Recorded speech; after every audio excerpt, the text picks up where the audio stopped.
So this is the first time that anybody's ever even approached to put a breezeway in? I don't know.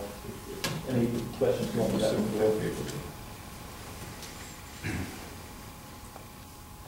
I do have another question. Oh, no, I'm sorry. Before we get into questions and answers, maybe, Joe, you were here at the last meeting and you got here late after we'd already indicated to everybody that they'd asked for an extension, so I apologize for not catching up to you and telling why we didn't have the hearing. Oh, I was here on time. Yeah, I know. Yeah. Well, we'd already covered that when you walked in. Okay, if you heard it. I wasn't here 2 times ago. Okay. Yeah. Now, what's your question? I'm sorry to break your finger. No, that's okay. Why don't I let you finish, and then when you ask for input from the board, I'll ask my question. Okay. Sure. On the sketch that we got, sketch. Yeah. The garage and the house seem to be parallel, or all in one succinct order, where it says in your letter, the Soluris were cautioned that they must ensure that the garage edge closest to the road remain even with the existing edge of the house. Yeah, my understanding, this is all third-hand anecdotal, that one of the things that the zoning officer expressed was you've got to be careful because there is the county Route 7 right up front. You've got to make sure that you don't get too close to it. If you get too close to it, you extend in the county's right of way. And so to make sure that the garage was approximately even with the house. As Mr. Solouri's told me, again, he's here, I won't put words in his mouth, the garage that was constructed, the face of the garage is even with the eaves of the house. The overhang on the garage is 11.5 inches further, closer to County Route 7 than the overhang of the house. So there's an 11.5 inch difference, as I understand it from measurements taken after this all surfaced.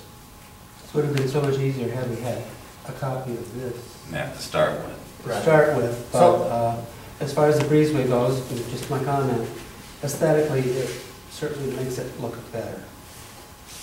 So you don't have just 2 separate buildings.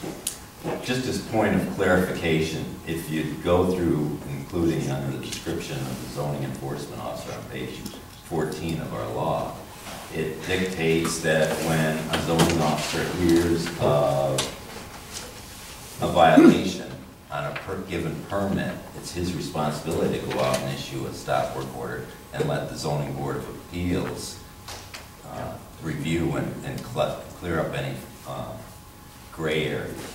And that's what our new zoning enforcement officer did as a result of a phone call from a surrounding neighbor that activity was going on. Yeah, and Mr. Chairman, and I want to make sure you understand, I'm not throwing stones at your zoning. Oh, I know. I'm just trying to. To be honest with you, that's one of the toughest positions you're going to have. Other than ZEOs and ZBAs, perhaps the most thankless position is your Board of Assessment Review in your town. I mean, Mr. Millington has a difficult job. There's a lot that he has to look at. I don't mean to be throwing stones. It's just that it's a different animal, and it's not surprising that questions are going to arise. In our definition of both front lot line and rear lot line, again, some of the terms used under a front lot line suddenly get reversed when you're talking about the shoreline because you're shore frontage. But if you look at what's a lot exclusion area, and that's the area between the lot line and the setback line, which is supposed to be green space and lawns, landscaping, screening, any egress of driveways or ingress and egress. No development on the parking area. Our definition of a line that abuts a highway is that the highway or cartway, which is even a better description because I don't count the county's right of way in my review of what a setback is. I think that the public right-of-way that is being used by vehicles is enough, and that any area beyond that is the line I call in a setback. So it's really from the edge of the travel area to the point that we're calling the area between the lot line and the setback line. So in this case, one thing that was hard in this drawing that came to us is first the idea that it shows both houses being perfectly aligned on graph paper on the same line. And it doesn't show like the eaves of the house versus the part of the garage that's not eaves being the same distance, because the drip edge is going to be the same irregardless. When we make setbacks, for example, on side setbacks or have fire problems, we count from the edge of the eaves to the edge of the eaves on the adjacent buildings. It has to be more than 4 feet. And what I'm calling is the side setback on the front of a house is from the drip edge to the side of the road versus what you've got with that garage versus the side of the road. So I just want to, if you go through our definitions, the lot utilization area and the lot exclusion area clarify this idea that it doesn't just say it's a legal parcel, it says it's a plot of land in our definition. It says plot or parcel of the property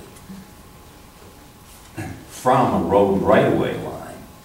And that's what we're defining here, is a road right-of-way, which we're not saying is 33 feet under our definition. We're saying it's a travel way. So, and we talked to the road supervisor who maintains that, and Danny Hubbard in the town of Cape Vincent maintains 30 feet, 15 on each side of the center line. So you subtract 15 feet from the measured line of that furthest downstream corner of the building, and it's considerably less than 25 setback.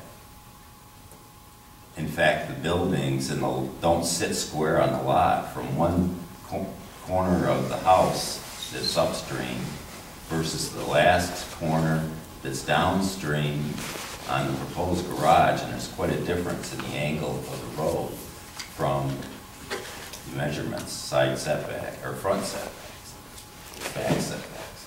I just wanted to clarify some definitions before I let the rest of the board kind of talk about what they think, what they feel about this project. We've had 2 months, and as it turned out, we've also had a 6-hour training course at JCC last week to talk about what our responsibility is, so it was kind of a good refresher.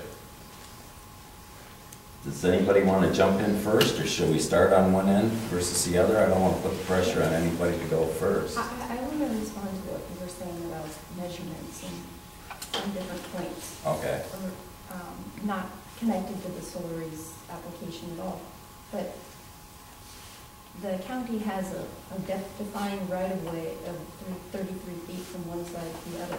Why wouldn't we just use that as that's what they own, that's what we go from? I don't know, because measure different roads, they're different widths, and to use the travel way, it's not a constant, that varies depending on how wide the pavement was. I don't disagree with that, and that's why in a lot of zoning regulations that I've seen, they call it the travel way, the area that's being traveled upon, because when at my house, I have the highway and I have a ditch which I mow. I keep it vegetated. And that's the objective we're looking for, is a setback with lawn or open space. That was the objective of having a setback, open space between public and your dwelling. But legally, isn't the public measured distance? If you want to call it that way, that means you're more restrictive than I am by a long shot. I know, I'm not. You're 33 plus 25. That's the way I read the law. I don't really want to be restricted, but that seems very clear language and measurements. Again, And I'm that's the here with this beauty board, of, I'm not trying to. it's the beauty of this board having 5 members that can come up with their own justification of why they want to do something. Okay. You're not going to convince me Okay. on my measurements. I'll jump in first. Is that all Your right? second, you're after. Okay, well, you know, she Consider didn't, yourself first, Joe. Okay. you know, she didn't say one way or the other. Well, I have several points, and I'm looking at Mr. Burrow's letter here. And he said, for example, see zoning law 2.31. And 2.31, it says interpretation of zoning district boundaries. I don't think we're talking about a zoning district boundary here. We're talking about a lot line boundary. I might be mistaken, you know, I don't see them as the same. But it does, and what I wrote was zoning district boundaries, not to be confused with the bounds of the highway.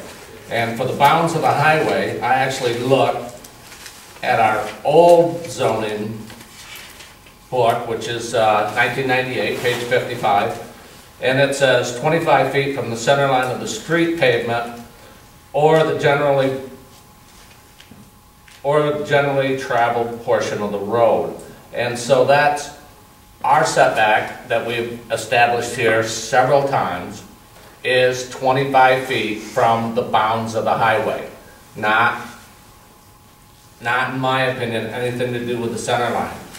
But again, to 2.31, it says, where uncertainty exists with respect to the exact location of the boundary of a district as shown on the map, since Mr. Burrows brought it up, I'm reading 2.35, the town zoning enforcement officer shall determine said boundary. So the enforcement officer is well within his right to, even by your letter, to determine what the bounds of the highway is. Something you said just a few minutes ago, you said that the Soluris were told to approximately, I believe that's the word you used, approximately put the house somewhere on the property. And my point is, you used the word approximately verbally here, but in your letter, it says to ensure. Ensure, E-N-S-U-R-E, is not the same as approximately, in my opinion. You know, and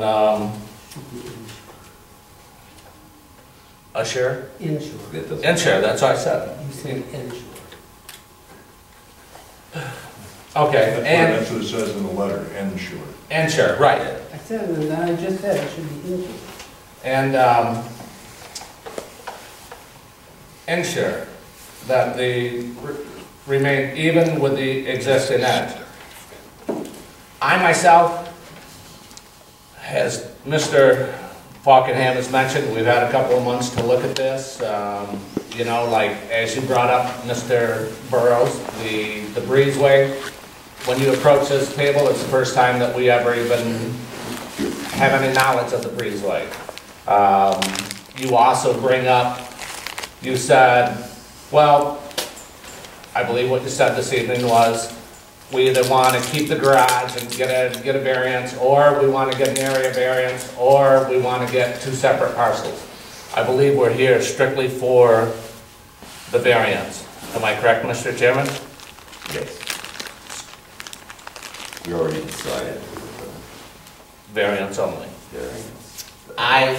With everything that I've seen and heard, and letters back and forth, and maps and drawings, I don't see how I could vote positively for the variance in light of the information I have.